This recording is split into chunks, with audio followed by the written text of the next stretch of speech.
Tales Thriller apresenta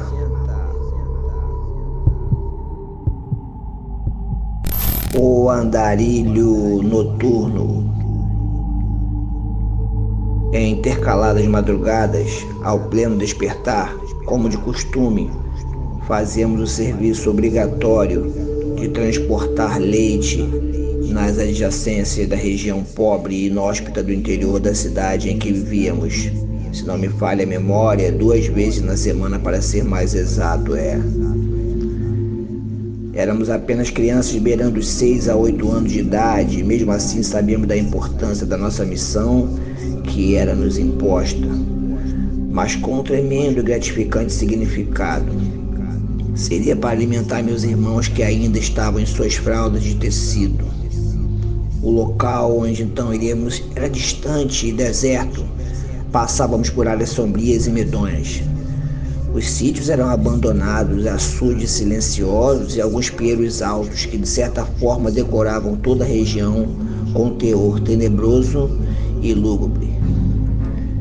Era assim a paisagem da nossa jornada. Também é correto afirmar que para 2 crianças não restava dúvidas que tratava-se de uma aventura estranha, desafiadora, grotesca até. Mas eu sabia que isso era comum na região, ainda que perigoso e árduo. A cultura do local piorava nossa jornada e a nossa mente divagava sobre as lendas, os mitos folclóricos e sobrenaturais daquela região. No caminho, não podíamos deixar de pensar em mulas sem cabeça, lobisomens, curupiras, sacis e na tão falada Comadre Florzinha. Era uma entidade que dominava as matas da região Nordeste. Tudo isso mexia com nossa imaginação de forma negativa e nos deixava mais ansiosos e temerosos. Ao longo do trajeto, ouvimos vastos e medonhos pios, cacarejos horrendos provenientes do meio da mata, combinando com a relva alta que cobria toda a área e nos tornava muito frágeis perante qualquer infortúnio. Em outros trechos da caminhada, constatávamos a presença de serpentes e mamíferos estranhos que livremente cruzavam nosso caminho, e à medida que olhávamos a retaguarda, o medo só aumentava e a vontade de desistir não era opção. Só podíamos seguir em frente, conversar com Deus, torcer para não encontrar aquilo que nossa mente imaginava e, por fim, confiar nas pequenas varas de madeira cru que carregávamos na viagem. Com ela, nós tínhamos a falsa impressão que era nossa defesa no caso das entidades que porventura se apresentassem ali naquele local. Mas a verdade é que nossa real preocupação era o andarilho. Quem? Sim, o andarilho era uma situação real e ameaçadora. O andarilho não era uma lenda, portanto ouvia-se histórias de um integrante em especial da família, cujo codinome era os Anacletos. Esse integrante era muito reservado, estranho e solitário, bem como as histórias anteriores em relação à própria família em si que se ouvia na cidade ano após ano.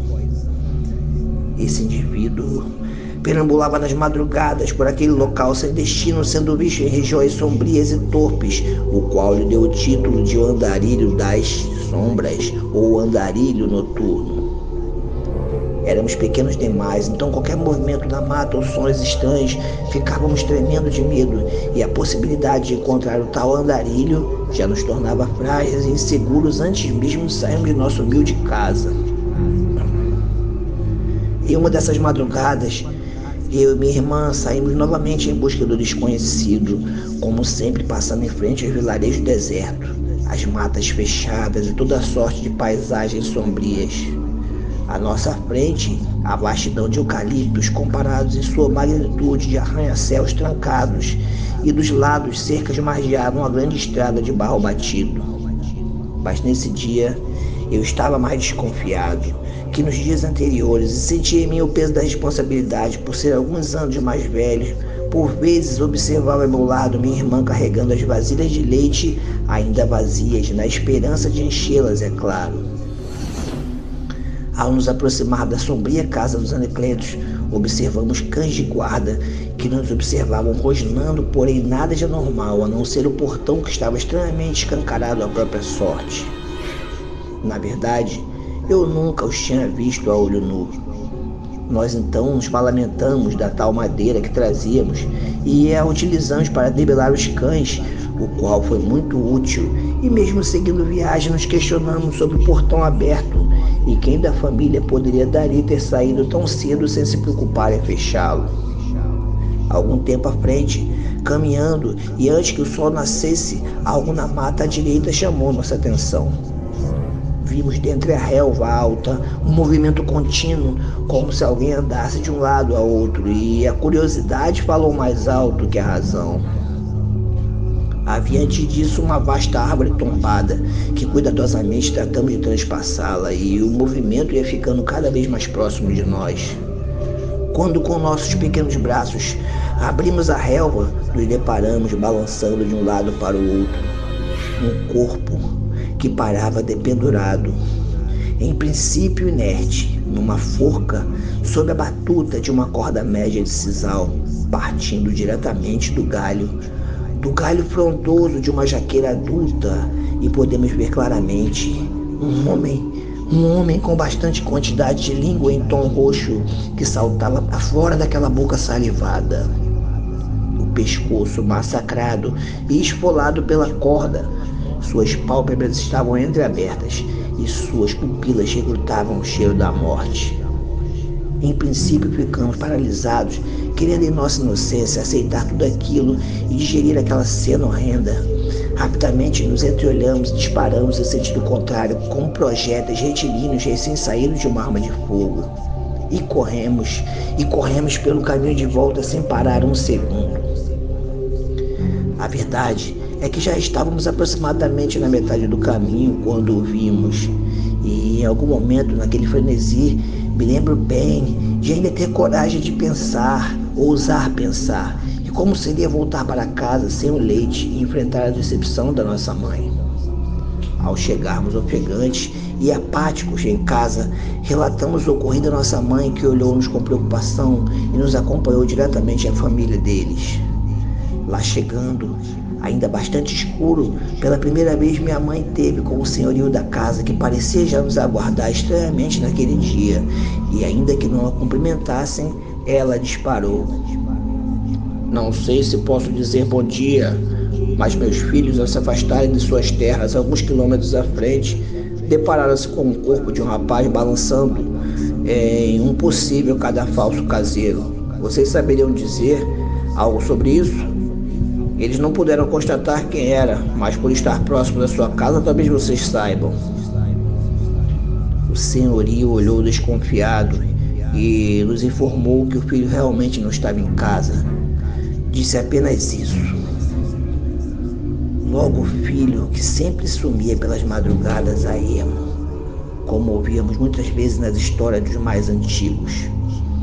Minha mãe sugeriu-nos que os levasse até o local sob nossos olhares desesperados, dessa vez todos juntos. Ao chegar ao local, foi constatado que sim, era o rapaz, e que já pairava mórbido, e o óbito fora confirmado. Friamente, o tal pai tratou de recolher seus restos mortais, pedindo que fôssemos embora. Olhávamos para aquela cena com duplos sentimentos. Será que se tratava do andarilho das sombras, ou andarilho noturno, sei lá o nome, que havia sido identificado e eliminado? Se sim, seria um alívio para nós, que teríamos que realizar aquele serviço constantemente.